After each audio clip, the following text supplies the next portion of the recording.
Shalom Bapak Ibu Saudara yang dikasihi Tuhan. Seri pengajaran hari ini berjudul Satu Frekuensi. Allah bersabda, "Apabila kamu mencari Aku, kamu akan menemukan Aku. Apabila kamu menanyakan Aku dengan segenap hati, Aku akan memberi kamu menemukan Aku." Demikianlah firman Tuhan. Yeremia 29 ayat 13-14. Itu berarti Allah tidak membatasi dirinya. Seberapa banyak kita mau, Tuhan beri. Seberapa kita mau dekat, seberapa kita mau lekat, Tuhan sediakan. Seberapa sering kita mau menemui Dia, Tuhan membuka diri. Maka kita masing-masing secara individu harus serius mencari Tuhan, mengalami Tuhan secara real, bukan hanya mendengar kata orang atau mendengar khotbah atau karena kita membaca Alkitab, melainkan karena kita benar-benar membutuhkan Dia, sehingga kita benar-benar mengalami perjumpaan dengan Allah. Ketika kita berjumpa dengan Tuhan, keintiman, kedekatan, dan kelekatan kita dengan Tuhan pasti terbangun. Masalahnya, apakah kita serius benar untuk menemukan Dia? Faktanya, banyak yang gak serius dalam memperkarakan tentang keberadaan Allah. Bahkan di sekolah Alkitab atau sekolah teologi sendiri, yang dipersoalkan hanya ilmu tentang Tuhan, yaitu bagaimana bisa memahami dan menalar hal-hal mengenai Tuhan melalui pikiran, atau menalar hal-hal mengenai Tuhan yang ditulis di Alkitab, merumuskannya jadi ajaran, doktrin, atau suatu karya ilmiah yang akhirnya bisa mengangkat derajat. Umumnya begitu, saudara. Bukankah ketika seorang kuliah di sekolah teologi akhirnya beroleh gelar, dan gelar itu pasti memberi nilai di dalam kehidupan di masyarakat gereja.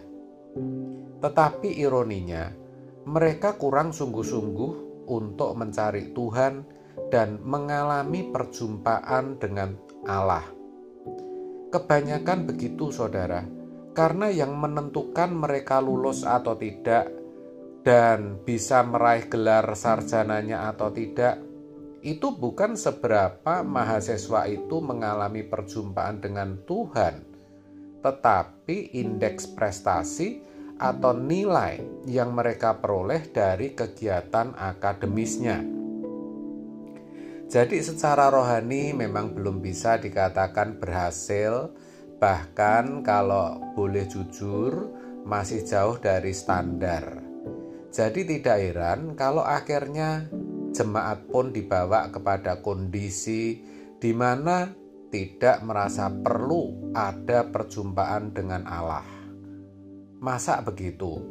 Iya, karena mereka berpikir apa yang dilakukan di gereja melalui liturgi sudah dipandang cukup sebagai media atau sarana untuk berjumpa dengan Allah. Padahal itu belum, bahkan masih jauh dari memadai, saudara. Belum. Kan hubungan manusia dengan Allah itu tidak bisa diformalkan seperti itu. Sebaliknya, yang namanya keintiman dengan Allah itu harus dibangun, harus dirajut melalui perjumpaan demi perjumpaan dengan Tuhan setiap hari, sampai kita benar-benar ada dalam satu frekuensi dengan Dia. Di sini kita bisa merasakan kapan kita menangis, kapan tidak. Dan Tuhan pun akan menikmati ketulusan kita. Tapi kalau belum berada satu frekuensi, berarti belum mengalami perjumpaan dengan Tuhan. Dalam menyanyi juga harus satu frekuensi. Dan itu bisa kita alami ketika hati dan gerakan tubuh kita seimbang. Kalau tidak begitu, sebenarnya kita hanya bermain peran, saudara. Kalau dalam berdoa, tanpa sadar kita juga sering bermain peran sebagai pendoa. Padahal yang namanya doa itu merupakan dialog, saudara. Artinya kita harus memiliki perjumpaan dengan Tuhan setiap hari, memiliki dialog dengan Tuhan, sehingga kita menemukan yang namanya bahasa perjumpaan itu, yang masing-masing kita pasti khas, tidak ada yang sama antara satu dengan yang lain. Jadi kalau kita tidak satu frekuensi dengan Tuhan, itu berarti hubungan kita tidak benar dan kita tidak layak bertemu Dia. Kalau sampai itu terjadi, kelak kita menyesal. Itu pasti, saudara. Orang yang tidak memiliki frekuensi yang pas, tidak satu frekuensi dengan Tuhan, pasti munafik alias tidak ada ketulusan. Padahal kalau kita tulus berkata, "Aku mau menyenangkan Engkau, Tuhan." Oh, Tuhan menikmati, saudara. Sebaliknya, kalau tidak ada ketulusan, semua serba pura-pura, Tuhan tidak akan merasakan.